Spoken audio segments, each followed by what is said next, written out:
یعنی جس نے وہی نماز پڑھی جو ہم پڑھتے ہیں اور اسی قبلے کی طرف رخ کیا جس کی طرف ہم رخ کرتے ہیں اور ہمارے ذبیحے کو کھایا وہ مسلمان ہے۔ مطلب یہ ہے کہ نماز پڑھنے اور قبلے کی طرف رخ کرنے کے باوجود ایک شخص اس وقت تک اسلام میں پوری طرح جذب نہیں ہوتا جب تک کہ وہ کھانے پینے کے معاملے میں پچھلی جاہلیت کی پابندیوں کو توڑ نہ دے اور ان تہمات کی بندشوں سے آزاد نہ ہو جائے جو اہل جاہلیت نے قائم کر رکھی تھی، کیونکہ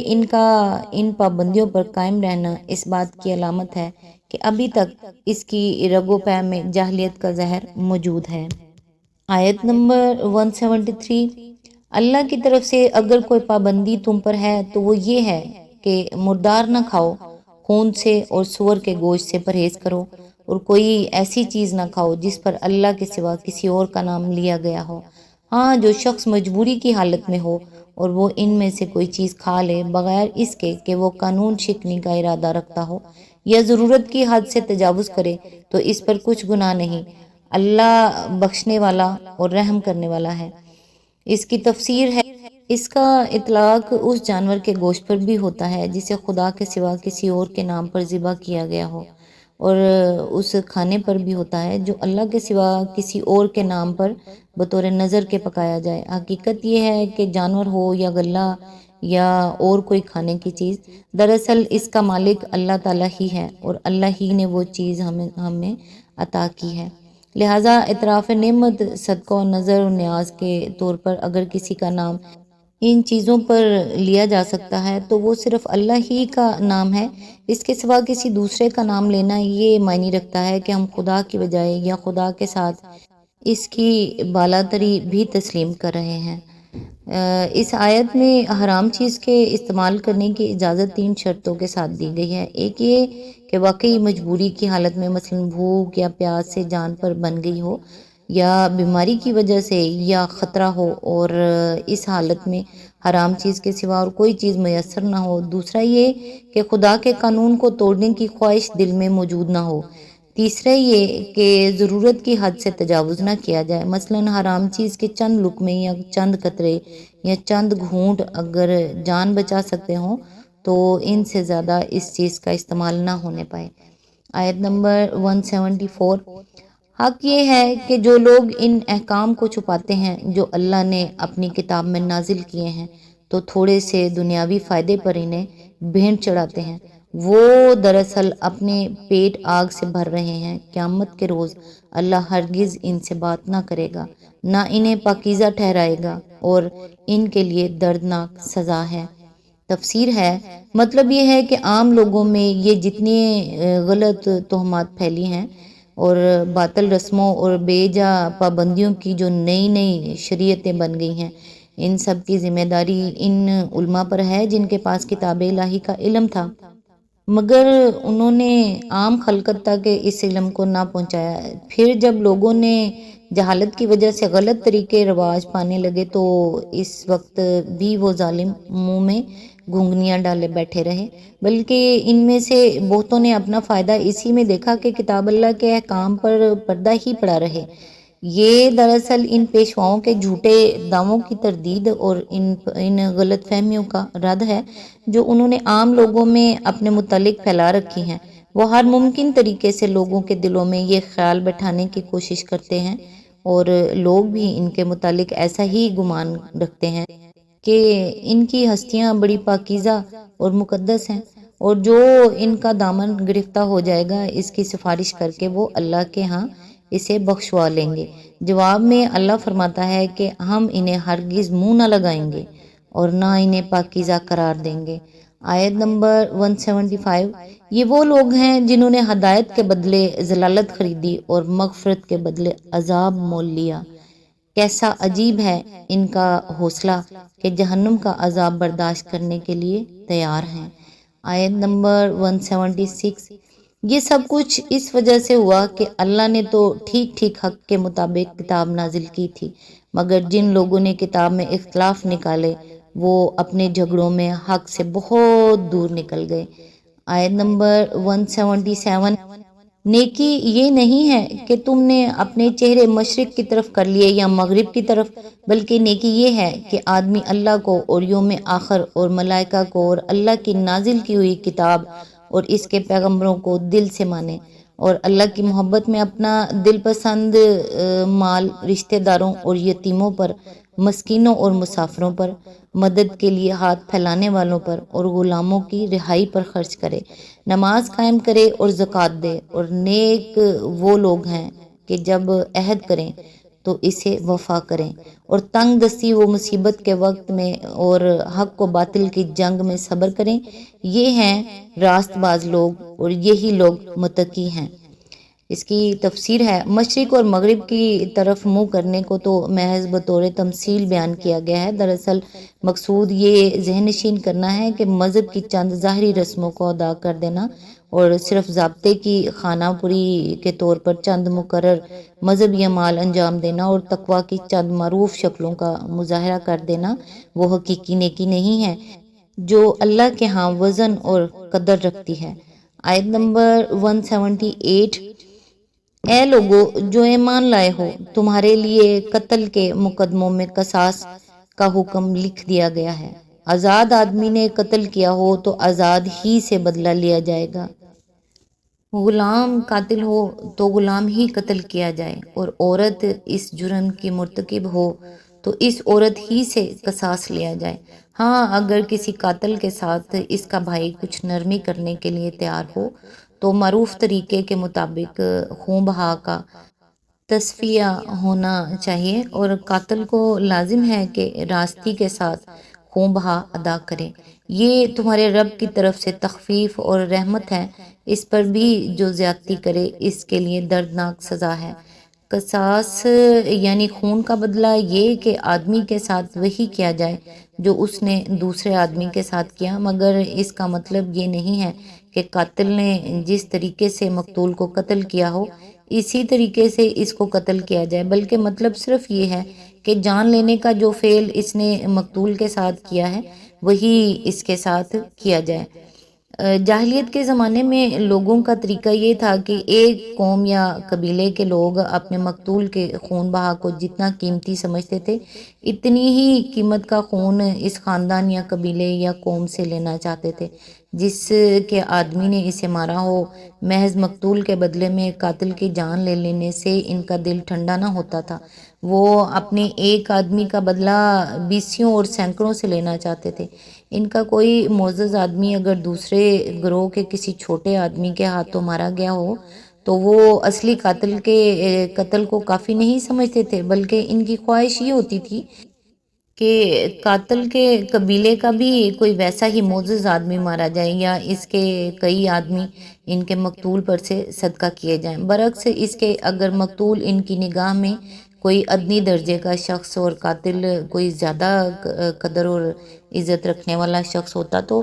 وہ اس بات کو گوارا نہ کرتے تھے کہ مقتول کے بدلے میں قاتل کی جان لی جائے، اور یہ حالت کچھ قدیم جاہلیت ہی میں نہ تھی، موجودہ زمانے میں جن قوموں کو انتہائی مہذب سمجھا جاتا ہے ان کے باقاعدہ سرکاری اعلانات تک میں ایسا بسا اوقات یہ بات بغیر کسی شرم کے دنیا کو سنائی جاتی ہے کہ ہمارا ایک آدمی مارا جائے گا تو ہم قاتل کی قوم کے 50 آدمیوں کی جان لیں گے۔ اکثر یہ خبریں ہمارے کان سنتے ہیں کہ ایک شخص کے قتل پر مغلوب قوم کے اتنے یرغمالی گولی سے اڑائے گئے۔ ایک مہذب قوم نے 20ویں صدی میں اپنے ایک فرد سرلی سٹیج کے قتل کا بدلہ پوری مصری قوم سے لے کر چھوڑا۔ دوسری طرف ان نام نہاد مہذب قوموں کی باضابطہ عدالتوں تک کا یہ طرز عمل رہا ہے کہ اگر قاتل حاکم قوم کا فرد ہو اور مقتول کا تعلق محکوم قوم سے ہو تو ان کے جج قصاص کا فیصلہ کرنے سے گریز کرتے ہیں۔ یہی خرابیاں ہیں جن کے سد باب کا حکم اللہ تعالیٰ نے اس آیت میں دیا ہے۔ وہ فرماتا ہے کہ مقتول کے بدلے میں صرف قاتل ہی کی جان لی جائے، قطع نظر اس سے کہ قاتل کون ہے اور مقتول کون ہے۔ بھائی کا لفظ فرما کر نہایت لطیف طریقے سے نرمی کی سفارش بھی کر دی ہے مطلب یہ ہے کہ تمہارے اور دوسرے شخص کے درمیان باپ مارے کا بیر ہی صحیح، مگر ہے تو وہ تمہارا انسانی بھائی، لہٰذا اگر اپنے ایک خطا کار بھائی کے مقابلے میں انتقام کے غصے کو پی جاؤ تو یہ تمہاری انسانیت کے زیادہ شایان شان ہے۔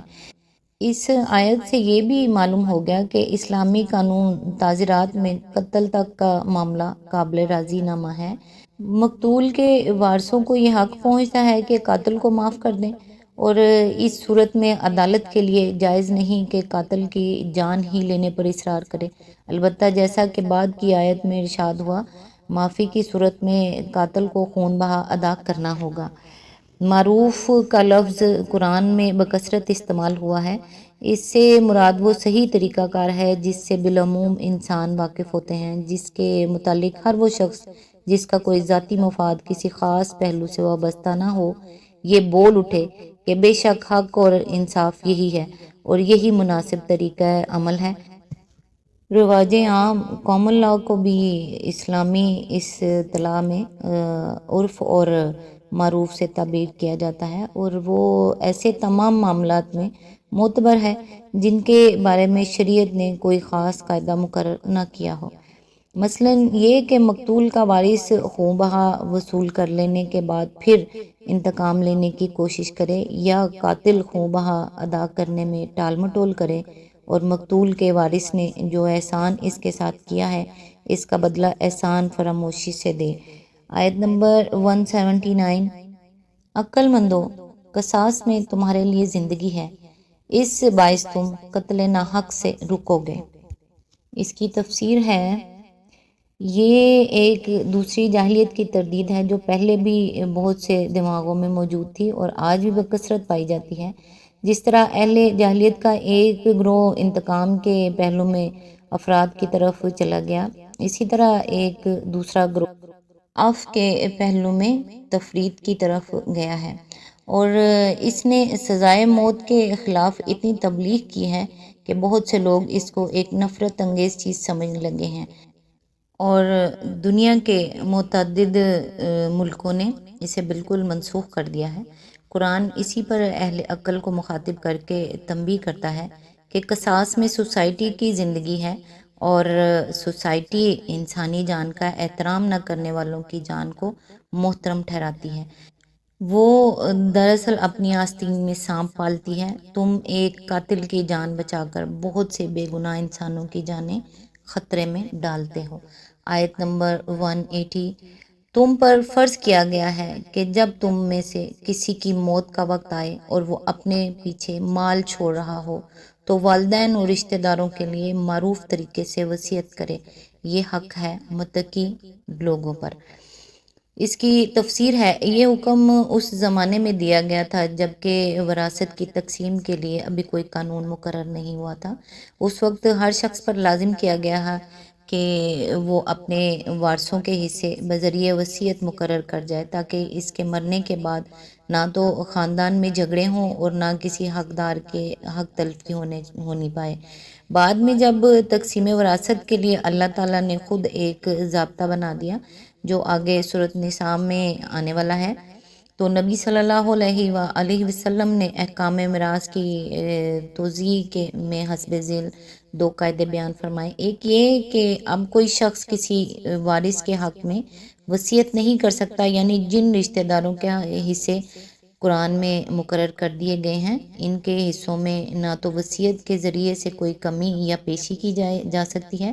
نہ کسی وارث کو میراث سے محروم کیا جا سکتا ہے، اور نہ کسی وارث کو اس کے قانونی حصے کے علاوہ کوئی چیز بذریعہ وصیت دی جا سکتی ہے۔ دوسرے یہ کہ وصیت کل جائیداد کی صرف 1/3 حصے کی حد تک کی جا سکتی ہے۔